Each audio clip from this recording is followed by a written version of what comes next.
Ассалаумағалейкум қадірменді ютубтағы Ала Доп теле арнасының каналының оқырмандары, көрермендері.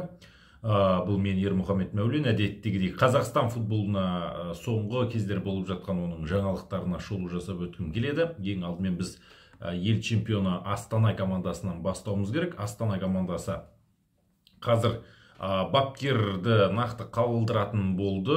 Өздеріңіз білесіздер, басшылықта кішкене ауыс-түйістер орын алып жатқанына байланысты Григорий Бабаян қызметінен кетіп қалуы мүмкін еді, бірақ ол қалды. Және қазір команда жасақтап жатыр.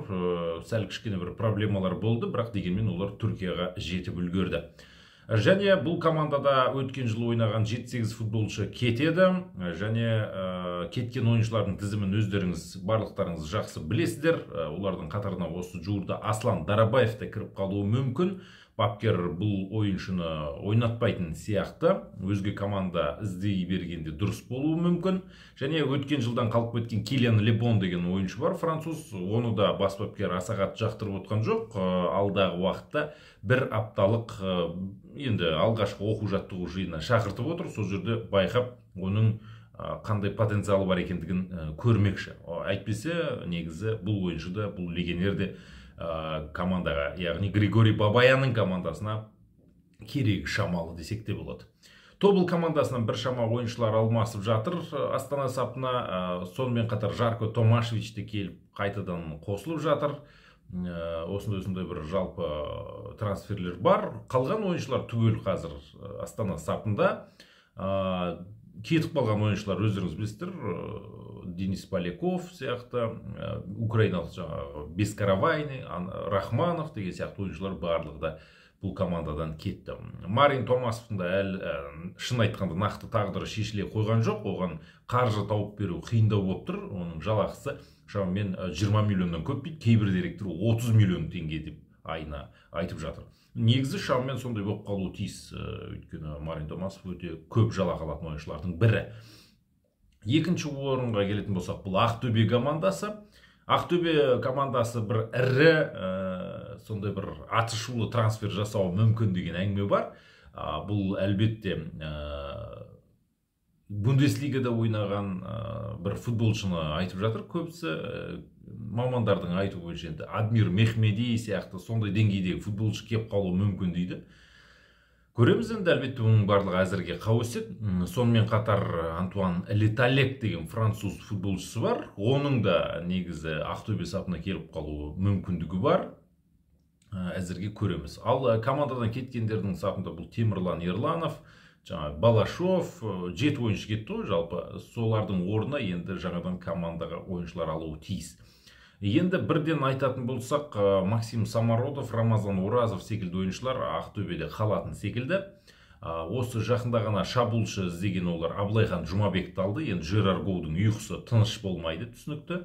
Жерар Гоу келісімшартты қайта создыртты, бірақ дегенмен жалақымды көбейтіңдер дегенде әңгіме болған екен агенттер тарапынан. Сонымен қатар тура осындай мәселеге Шинаның да кішкене бір қиын жағдайы болып тұр. Оның бұрынғы командасы жалақысын көбейтіңдер және трансферлік ақшасын төлеңдер деген сияқты бір даудамай мәселе шығарып жатқан жайы бар. Бірақ Шина өзі шын айтқанда Ақтөбеде қалғысы келетін байқатып отыр. Одан бөлеген Тобыл командасына тоқталатын болсақ, Тобыл сапында көп деген ойыншылар кетті.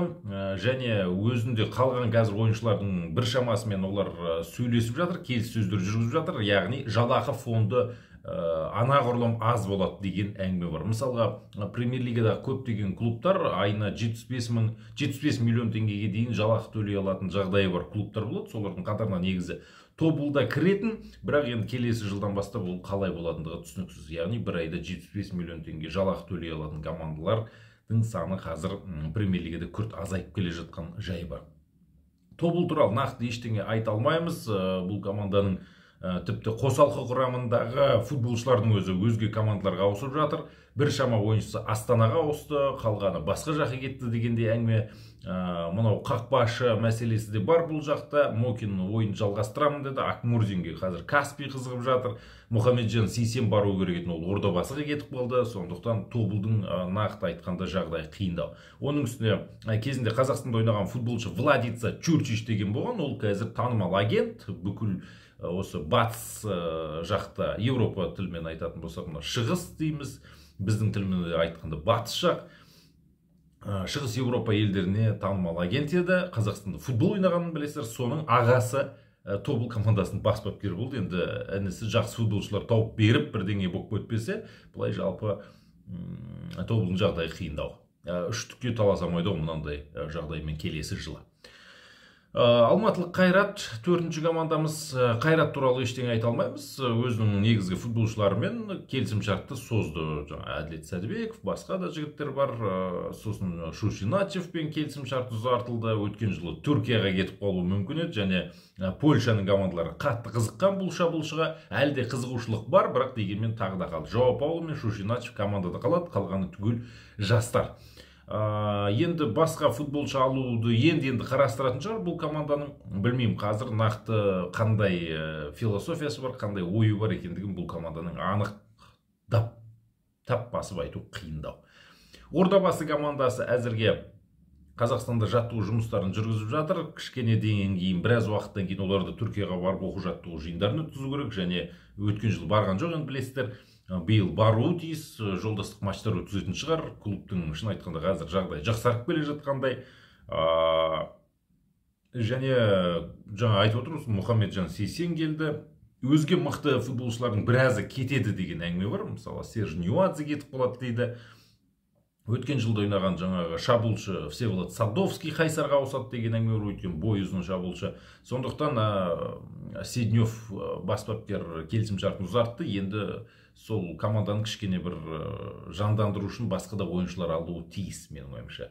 Бірақ Ордабасы командасы, өздеріңіз білесіздер, өте аз жалақы беретін сондай командалардың бірі. Қандай деңгейдегі ойыншылар алатынын әзірге білмейміз.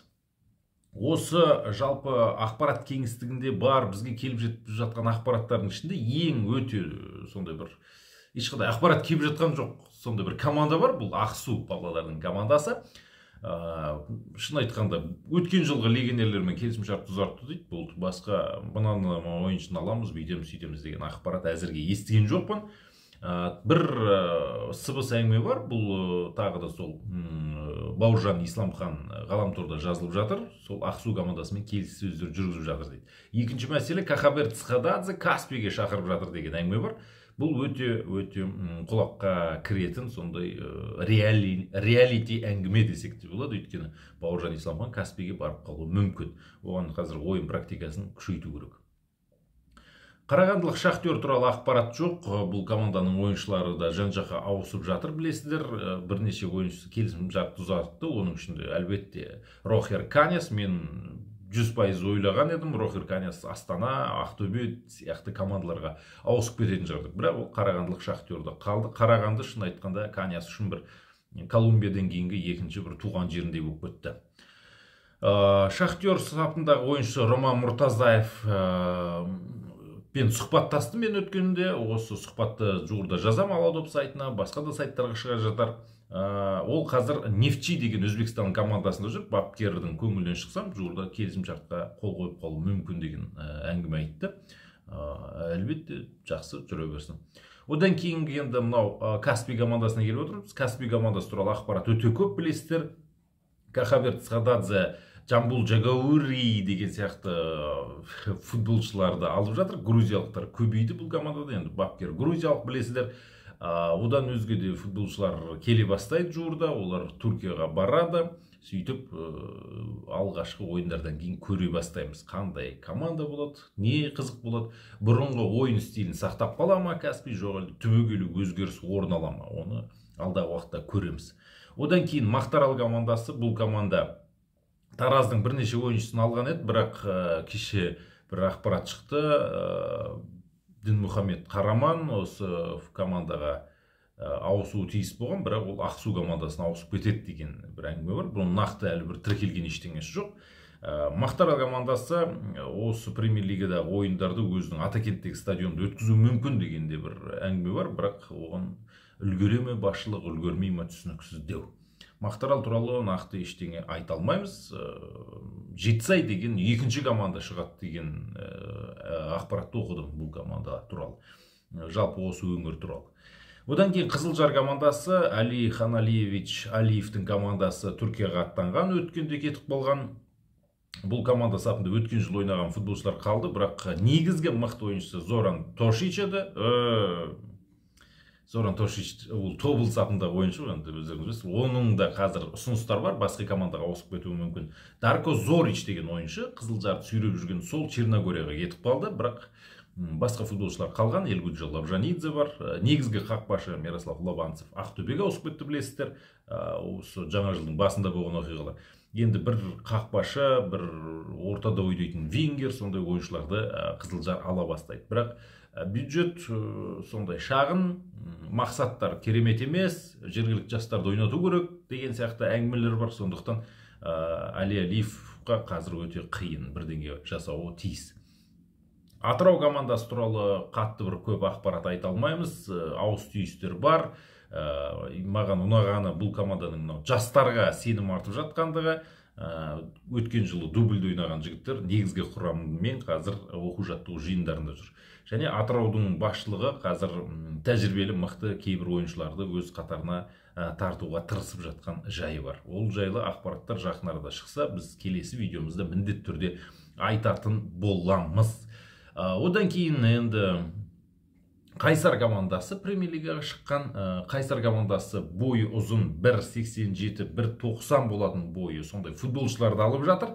Жаңағы Степан Сигач деген қақпашы Ақжайықта, Приндетта, Виталий ма, Василий ма сондай. Содан кейін Горан Бойко деген бойы ұзын ойыншыны алыпты. Содан кейін жаңағы Абдель Азиз деген бір Буркина Фасо мемлекетінен келген екен ойыншы. Соңғы 2 жыл дұрыстап футбол ойнамаған. Одан кейін белорусиялық ойыншылар көп келіп жатыр. Садовский бар, басқасы бар. Просмотр дейміз, байқауда жүрген футболшылар жеткілікті. Олардың қайсымен келісімшарт жазады, жазбайды, ол түсініксіз. Виктор Балютович Кумыков бұл команданың бас бапкері. Қайтадан сол өздеріңіз елестетіп көріңіздер, 1.90 сондай бойы бар, аутты керемет лақтыратын, стандарттан гол салатын сондай ойыншыларды іздеп жатқан жайы бар. Енді көре жатармыз, алдағы уақытта бұл жағдай қалай болар екен. Мынандай ойыншылар құрамымен Қайсар сондай бір жоғарғы орындарға таласады деп өз басыма ойламаймын. Одан кейін Жетісу командасы керемет бір трансфер жасапты. Ол Марк Гурманды Жетісу командасы алып отыр. Ол не үшін керек болғандығы түсініксіз. Жалпы Жетісу командасының директоры болып, жуырда сол Марк Гурманның әкесі Михаил Гурман тағайындалуы тиіс. Жасы 70-ден асқан, асап жасарын жасаған, сондай бір маман. Не үшін екендігі түсініксіз. Ол кісі де қайтпайды екен, жұмыс істей бергісі келеді. Демалысқа кетіп, немерелердің қасында жүре беретін жасқа келген адам ғой жалпы. Неге шаршамайтындығын түсінбеймін. Содан кейін Жетісуда, Талдықорғанда сол футбол түсінетін, соны басқара алатын бір ден сау менеджер жас жігіттер шықпайтындығына да, шықса да оларға бір мүмкіндік бермеймін. Сондай бір түсініксіз, өте қиын жағдай. Сол екінші нұсқам дұрыс шығар, мүмкіндік бермейтін шығар. Мінекей осындай жағдай жалпы. Келесі видеода біз тағы да бір одан өзге де қызықты инсайттар, ақпараттар айтуға тырысамыз міндетті түрде. Қадірмен достар, осы видеомыздың шығуына септігін тигізіп жатқан бұл Юбет букмекерлік кеңсесі. Осы видеоның астында қалдырып кетемін, сілтеме тастаймын, соны басып Аладоп деген промокодты жазсаңыздар, әрқайсыңыз 5000 теңге көлемінде сыйақы ала аласыздар. Мінекей жалпы біздің каналға жазыла жүріңіздер, комментарий жазыңыздар. Жеңісті күндерде жүздескенше ағайын.